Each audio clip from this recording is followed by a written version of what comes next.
Fala, nação rubro-negra, vamos de mais um vídeo aqui, vamos reagir ao corte ali do programa F360 falando sobre o jogaço do Flamengo ontem e Palmeiras, sobre tudo que houve ali no jogo de ontem. E vamos ver aqui o que os comentaristas ali disseram sobre esse jogo, sobre os pênaltis, sobre tudo em geral. Mas antes, aproveite e já se inscreva no canal se você ainda não é inscrito e é flamenguista de coração. Deixa aquele like para fortalecer o nosso canal. Lembrando, créditos ali na descrição para ESPN Brasil. E vamos ao vídeo. Pizza de banana não é uma delícia? Pizza de canela. De chocolate. Vamos falar de jogo de futebol, não? Por falar em pizza, me disse aqui um amigo aqui no meu ouvido que ontem teve ketchup na pizza do Palmeiras no Allianz Parque. Vitória rubro-negra. Me falaram isso. Fui eu que inventei. Vamos ouvir personagens da vitória do Flamengo sobre o Palmeiras no Allianz Parque. Aliás, teve vitória do Santos no Barradão, vitória do Mirassol no Morumbi, vitória do Cruzeiro no Castelão, vitória do Flamengo. Na primeira rodada, o senhor encheu a boca para falar. Ai, porque os mandantes estão ganhando. Agora o senhor fica caladinho aqui, esse senhor aqui ao meu lado. Não, mas ainda bem. Abel, então... Ainda bem, não, só para completar. Ainda bem que temos mandantes que ganham muito, temos visitantes que ganham muito. Senão não teria graça o futebol. Se fosse só, nem precisava a gente vir aqui. Ah, vai jogar o time do professor Celso em casa contra o time da Mari fora de casa. Ah, já sabemos que o time do professor Celso vai ganhar. Não precisava da gente. Não, mas traria só matemático e estatístico. Também teve Grêmio contra o Bahia, Fluminense contra o Vasco. Olha lá, eu provoquei, agora ele vai falar. Não, ele trouxe a calculadora dele. Não, Cadê o bloquinho? Eu não trouxe o bloquinho, que não deu tempo, mas eu estava separando agora na redação, um pouco antes de vir para cá. Daqui a pouco eu vou te dar esse detalhe. O Palmeiras... E eu avisei isso para você semana passada. Aliás, tenho falado regularmente. O Palmeiras é o melhor visitante do campeonato. E você sempre fala, negócio de mando de campo não vale muito. Tem que ganhar fora de casa, que nem o Palmeiras. Sim, o Palmeiras tem vencido fora de casa. Só que a campanha dele no Allianz não é boa. E eu pontuei isso aqui algumas vezes. Precisa ganhar também no Allianz. Mas ele ganha fora de casa. Mas precisa ter o mesmo rendimento no Allianz. O Palmeiras como mandante, Palmeiras que é líder do campeonato, como mandante, é o 18º, Abel. Mas é o 18º como mandante. Você conhece. Mas eu vou colocar uma atenuante aí. Veja o nível dos adversários para que o Palmeiras perdeu em casa. Bahia, não foi? Perdeu para o Bahia, perdeu para o Flamengo e perdeu pontos para o Botafogo. Empate na primeira rodada. Estranha. Não são propriamente zebras. Por isso que eu falo, vale a qualidade dos times. Vamos ouvir os professores. Ontem não estava o professor Abel Ferreira, provavelmente falou ali nas mensagenzinhas, ali rádio e tal, com o João Martins e também o professor Felipe Luiz. E aí depois a gente vai começar a resenha aqui. Vamos lá. A vitória contra um time desse nível, dentro do estádio deles, nesse campo sintético que é muito complicado de jogar, temos que valorizar, porque é uma vitória muito importante. Vale 3 pontos, como valia 3 pontos todos os outros jogos do Campeonato Brasileiro. Eu continuo sendo o mesmo. Eu tenho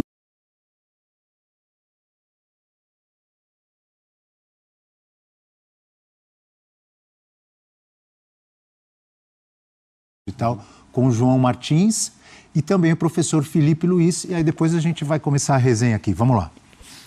A vitória contra eu tenho muito claro aonde eu quero chegar, como eu quero chegar e como fazer para chegar até lá. A arbitragem é protagonista para que lado? Não, eu vou continuar sem opinar dos árbitros. O pênalti do Varela, ele disse que bate na perna dele primeiro. E o pênalti do Arrasca, obviamente que é pênalti, não tem para onde correr. Mas, repito, prefiro não opinar sobre os árbitros, já dei minha opinião, já acho que eles têm muita cobrança pela frente. Primeiro que tudo, ficar bem claro, independentemente de tudo, houve a nossa ineficácia no pênalti. E depois, a regra é simples. O árbitro marcou o pênalti no campo, o VAR tem que dizer dentro ou fora. Na dúvida, prevalece a regra do campo. O que é que custa cumprir a regra? E relativamente ao a seguir, sabemos que era impossível marcar 2 pênaltis a favor do Flamengo.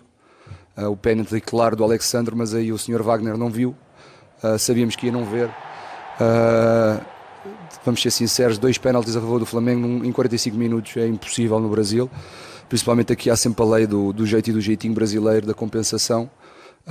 sabíamos depois de marcar um pênalti ao Palmeiras, a obrigação do Palmeiras é fazer gol, porque depois vai ser sempre contra. Já marcou um, agora vai ser sempre contra. É assim que funciona aqui. Mari Pereira. Tá bravo, né? O professor, na verdade, do Palmeiras. Depois a gente fala sobre isso que causou toda essa fúria pro lado palmeirense. Mas foi um jogo bom, um jogo bem disputado, né, Abel? São as duas equipes com muita qualidade, os dois melhores elencos do país, os dois melhores trabalhos do país, porque o Felipe Luiz já se colocou nessa condição de ter um ótimo trabalho no comando do Flamengo. Mas talvez o jogo comece a mudar um pouquinho com esse pênalti a favor do Palmeiras, que mais uma vez um pênalti perdido, dessa vez o Piquerez que embate, e aí o Rossi não dá margem para rebote, como aconteceu no caso do Estevão na rodada passada, marcando. O Flamengo que precisou lidar com as ausências que foram se apresentando ao longo do jogo. Então o Gerson, quando sai na segunda etapa, o Felipe Luiz mexe na equipe, e as alterações do Felipe Luiz, de fato, surtiram mais efeitos do que as alterações propostas pelo Abel Ferreira. Um jogo, mais uma vez, muito concentrado no Estevão, que tentou ali algumas vezes nas jogadas individuais resolver a partida e não aconteceu. Uma boa marcação do Flamengo, se comportou muito bem a defesa do Flamengo. Poucas alternativas de fato claras ali, né, de gol. O jogo do Flamengo muito concentrado por dentro. O Palmeiras tentando uma ligação direta para o Vitor Roque sustentar e esperar a aproximação pelos lados. Acho que não foi uma tarde muito inspirada desse lado direito, com o Mike mais avançado. O Palmeiras não pôde contar com o Felipe Anderson para tentar mudar alguma coisa ali, deslocando o Estevão um pouco mais centralizado. Veiga começa no banco de reservas, Maurício começa no banco de reservas.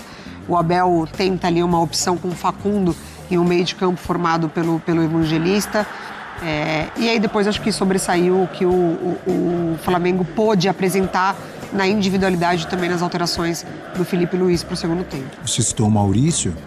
A gente já vai falar de arbitragem, dos pênaltis, da polêmica, mas o Palmeiras também desperdiçou chances ali no final, desperdiçou chances com o Maurício, por exemplo. Teve oportunidades. Acho que foi um jogo mais disputado do que de qualidade, até porque a gente está falando de Palmeiras e Flamengo. O Daniel, o meu filho, por exemplo, cochilou no primeiro tempo. Eu tenho que ficar cutucando o cara.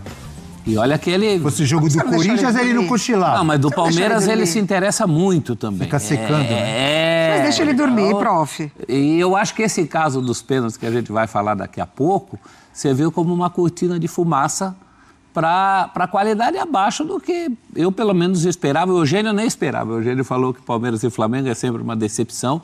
Eu fiquei um pouco decepcionado em relação a isso. Acho que o Flamengo foi inteligente naquela altura do jogo, com todos os problemas que teve, acabou ganhando do Palmeiras, meio que usando as armas que são do Palmeiras, né?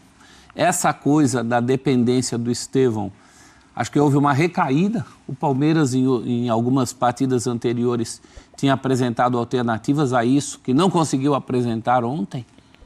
E, no fim, uma vitória justa. Eu acho que o Flamengo, por todos os problemas que teve, eu só não concordo na fala do Felipe Luiz com esse obviamente. Eu não acho que foi, obviamente, pênalti em cima do Arrascaeta. Eu acho que pode ser pênalti em cima do Arrascaeta. É uma situação diferente. Se você fala pode, você já está admitindo. Então vamos entrar nos pênaltis? Pode não é obviamente. Então, obviamente do jogo, Abel. Antes disso, então, o professor já se adiantou. O Eugênio não falou do jogo ainda. O pênalti faz parte do jogo, da história do jogo. Então, peraí. Então, o Eugênio reclamou. Parece um fórum aqui.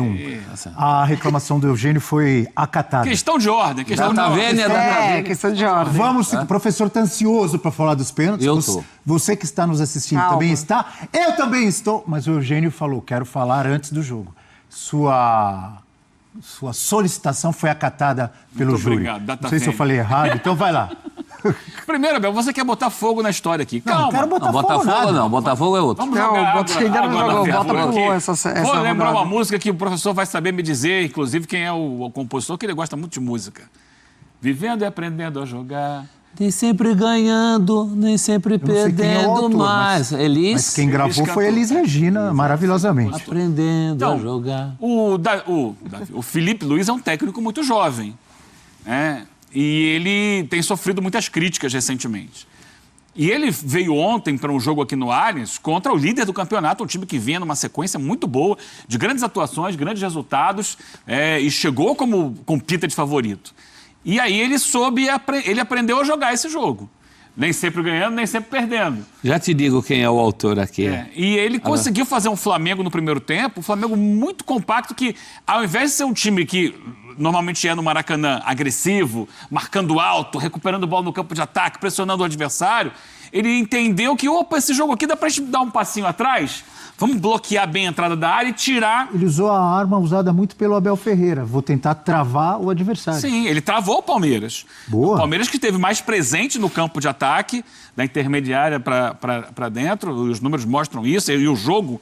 É claro que o Flamengo não abriu mão de atacar, mas ele não foi aquele Flamengo do Maracanã que sobe marcação e que pressiona a saída do jogo do adversário. Ele deu um passinho atrás, bloqueou bem a entrada da área e foi amarrando o jogo. É claro que aí teve um pênalti, o Flamengo conseguiu evitar o gol de pênalti do Palmeiras, e no segundo tempo o Flamengo começou a sair um pouquinho mais. Só que aí o gol do segundo pênalti, o gol que foi convertido pelo Arrascaeta na cobrança do pênalti, é que muda o panorama do jogo. Porque aí força o Palmeiras também a assumir mais riscos. E o Palmeiras, no que assume mais riscos, acaba levando o segundo gol e o jogo acaba com a vitória do Flamengo. A gente falava semana passada sobre o jogo e eu dizia, não espero muita coisa, porque normalmente tem sido jogos em que as duas equipes têm mais medo de perder do que vontade de ganhar. Vamos ver, e eu dizia na sexta-feira, vamos ver qual vai ser a atitude do Felipe Luiz. O que ele vai trazer de novo para esse duelo. O que ele trouxe foi, vamos esperar para saber dar o bote na hora certa. E o Flamengo deu o bote na hora certa, mas acima de tudo... Você aprovou a estratégia, então, do professor Felipe Luiz? Abel, funcionou, não funcionou? Muita gente espera um futebol, muitas vezes a gente espera um futebol arte, um futebol de sonhos, as duas principais equipes do país, mas ali é muita competição. Ele entendeu o que era possível para competir dentro daquele cenário, com grama sintética, com o adversário, com ele, com problemas na equipe dele também. E como é que ele ia montar esse time, ele conseguiu entender e sair com a vitória. Então, ponto para ele. Então, posso te mas falar eu quero uma um coisa? Espetáculo, eu quero um show. Peraí, o que dá para fazer diante do que tem? É isso aqui. Em cima da sua análise, muito boa como sempre, vou te falar o seguinte. Ele vai ter vezes, vai acontecer dele adotar a mesma estratégia em jogos parecidos ou em outros jogos e dar errado. E aí vão reclamar, alguns rubro-negros corneteiros vão falar, jogou, não sei o quê, bababá.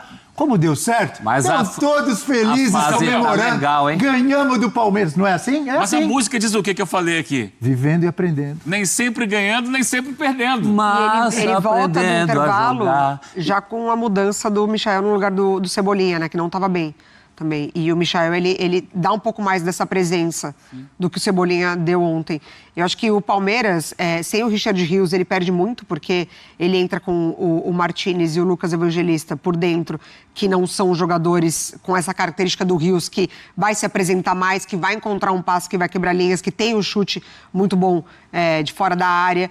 E aí ele, sem o Rios, ele não entra com o Maurício e ele não entra com o Veiga. Eu acho que o Abel também, ele perdeu muito do que ele poderia ter desse setor de meio de campo. Por isso que o Everton apostava muito nessa bola longa para o Vitor Roque. Bola longa no Vitor Roque. Então eu não gostei muito dessa movimentação que ficou o Palmeiras.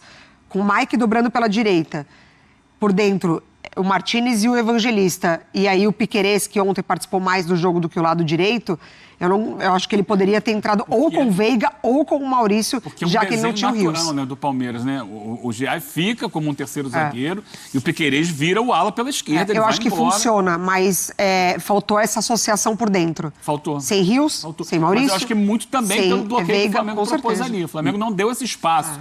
Espaço que o Palmeiras deu no lance do pênalti do Arrascaeta. É um lance que o Diniz assinaria. Por quê? O Flamengo tem uma troca de passe que vai até o Rossi apertado dá um passe para o Danilo, que já tinha entrado, quase na bandeirinha de escanteio, e ali começa a construção do jogo. O Flamengo consegue sair, o Danilo, a bola vai para o Ortiz conduz qualidade, né? E toca no Luiz Araújo. Quando o Luiz Araújo recebe essa bola no meio de campo, tem um buraco no Palmeiras. Peraí, posso estar enganado. O Luiz Araújo, quando recebe a bola, ele está marcado de perto pelo Gustavo Gomes, só que ele faz uma jogada individual e dá uma volta então, quando ele Gomes. Não quando é ele isso? recebe a bola, ele não está marcado pelo Gustavo Gomes, não. Gustavo Gomes chega. O Gustavo Gomes percebe que ele está sozinho e sai para marcar. Aí ele contorna ele dá uma volta. E acha o passe pro Arrascaeta. E aí, naquele momento, não tinha mais o Gustavo Gomes. No lance do pênalti. Aí o Murilo sai e tem um choque. É isso. Mas assim, é um momento em que... Ele induz esse espaço. O Flamengo, quando recua a bola no Rossi, lá atrás, e sai quase da bandeirinha de escanteio, ele abre esse espaço que depois é explorado pelo Luiz Araújo no passe pro Arrascaeta. Então, são questões. Ainda sobre a questão do vivendo e aprendendo a jogar, ontem, durante o jogo, o Felipe Luiz já não tinha o De La Cruz, então ele já entra com o Gerson de volante, com o Everton Araújo, que é reserva, ele perde o Gerson e ele traz o lateral direito, o Varela, para ser volante. Então o Flamengo, no momento que ele ganha o jogo, ele está com 2 volantes ali, um que é reserva e outro que é improvisado. Varela e o Everton Araújo. E o Danilo entra na lateral direita. E aí, quando ele coloca, ele já não tinha mais o Cebolinha, ele tira o Luiz Araújo, passa o Michael para a direita e bota aí a grande cartada. O Ayrton Lucas, não como lateral, mas como cara avançado pela esquerda, e do Ayrton vai sair o gol. Então ele aprendeu a jogar também lidando com as peças. Ele costurou muito bem. No que tem à disposição no elenco e soube adaptar as peças a posições diferentes, e isso acabou funcionando para dar a vitória ao Flamengo. E aprender a jogar, meu caro Eugênio, também tem a ver com respeitar a fase do jogador. A fase do Felipe Luiz jogador é muito boa. Ele já ganhou uma mão cheia quando não entra com o Pedro e o time anda. Ontem, Felipe Luiz, treinador. O Felipe Luiz, treinador. Ontem ele ganha de novo jogando de um jeito que não é o jogo dele. E o autor de Vivendo e Aprendendo a Jogar é, surpreendentemente, Guilherme Arantes. Guilherme Arantes. Nunca pensei. Eu pensei em Aldir Blanc, João Bosco, alguma coisa assim. Grande músico, compositor. E só para falar, Abel, a gente vai para os pênaltis. A importância mental, psicológica dessa vitória. O Palmeiras vinha voando, o Palmeiras fazendo 100% na Libertadores, podia abrir 7 pontos no Campeonato Brasileiro, jogava em casa contra um Flamengo que estava ali muito pressionado, cobrado, muita torcida reclamando e tal, sem mostrar o futebol que se espera. E o Flamengo vai ganhar do Palmeiras na casa do adversário. Essa vitória impede que o Palmeiras arranque, é uma pancada na autoestima do Palmeiras e, ao contrário, né? É um sopro pro Flamengo de confiança, de autoestima para crescer às vésperas do Mundial de Clubes. Então, é um resultado que muda muito o andamento da temporada, porque deixa o Flamengo com muito mais força mental para o que vem por aí, enquanto para o Palmeiras é aquela pancada que deixa muitas dúvidas. Caramba, será que o caminho é esse? Será que não é? E só para terminar, no Allianz, são 3 jogos, se não me engano, no Brasileiro. Empate com o Botafogo, derrota para o Bahia e derrota para o Flamengo. Alguma coisa acontece no Allianz. Alguma coisa acontece não no meu coração. E pra te dar o gancho aí, Abel... Então não vamos falar dos pênaltis. Vocês não vão parar de falar. Cancela os pênaltis, então. Porque esses dois vão falar a manhã inteira pra aqui. Te dar o gancho... Eles não querem falar Pra te dar o gancho pros pênaltis. Mas é o grande clássico da rodada. Você quer que a gente não fale, Abel? A gente tem que falar do jogo, Abel. Pra te dar o gancho pros pênaltis, de uma perguntinha aí que passou. Quem tem razão de reclamar da arbitragem? Quem estava assistindo o jogo. Por quê? Coisa irritante com aquele juiz. Erra de lá, erra de cá. Pra mim, errou de tudo que faz lá. Isso é o Real Madrid. Não teve pênalti nenhum. Nenhum pênalti. Jogo, pô. Então, vamos lá. Primeiro, o pênalti da mão no Varela. Pode colocar a imagem aí? Porque é o seguinte, o árbitro, ele deu o pênalti no campo. Na hora ali, o Facundo Torres faz o cruzamento ou o chute. Olha lá o juizão. Marcou pênalti. Foi chamado pelo VAR. Foi chamado para analisar a imagem no vídeo. Foi analisar. E as imagens que a transmissão mostrou não provaram nada. Se alguém acha que provou, se foi dentro ou fora da área. Era essa a dúvida. Não provaram nada. Então o árbitro Ramon Abate Abel acertou ao manter a marcação de campo. Se as imagens não são conclusivas, o VAR não deveria nem ter chamado, porque chamou. A imagem não prova se foi dentro ou fora da área. Na minha opinião, ele acertou ao manter a marcação dele. O professor discorda. Então, quero ver os seus argumentos. Não, mas o VAR, ele entende que foi dentro. Depois no áudio, nos áudios do VAR. Ele entende que foi dentro da área? Nos áudios então, do VAR. Que ele chamou, Mário? Não, então, depois ele fala, quero que você venha olhar, porque né, a gente entende ali que foi linha, mas vamos te dar essa possibilidade de você olhar para você ver de fato você se foi ou não. concorda que se eles acham que foi dentro, eles não precisavam ter chamado. Ele já deu o pênalti no campo. Depois tem uma imagem ali por baixo que parece que. Pouco, né? Professor, ele errou ao manter o pênalti? Está muito intervencionista esse VAR. Primeiro, eu acho que o VAR no caso aí o árbitro marcou, professor. Marcou. Então, mas o VAR... confirmou. O VAR erra ao chamar alguma coisa que no fim ele concorda. E eu acho que o árbitro errou. Eu não vejo dentro da área. Não tem como provar que o cara está dentro da área. Como é que vai dar esse pênalti?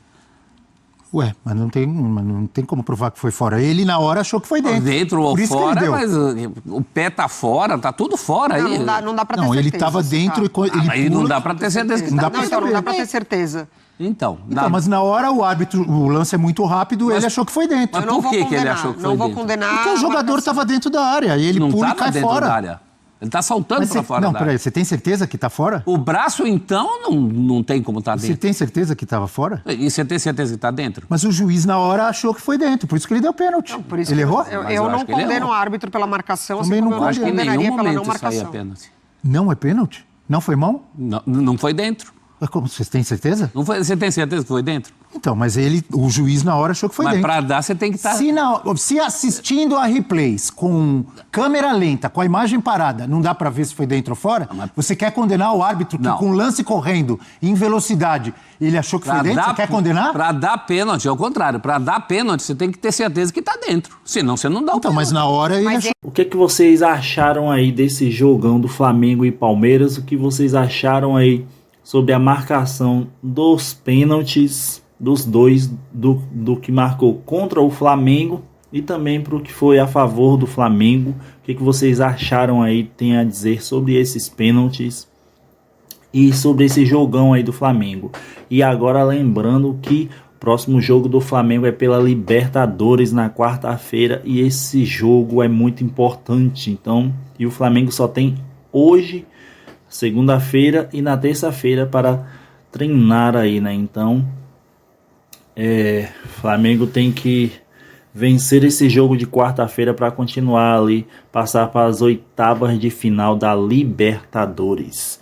E aí, nação, o que vocês acharam sobre o jogão de ontem? E deixa ali abaixo nos comentários as suas opiniões aí sobre tudo aí do Mengão. Lembrando, se você ainda não é inscrito no canal, se inscreva aí para fortalecer o nosso canal, dar aquela força. Lembrando também, créditos ali na descrição para ESPN Brasil. E até o próximo vídeo.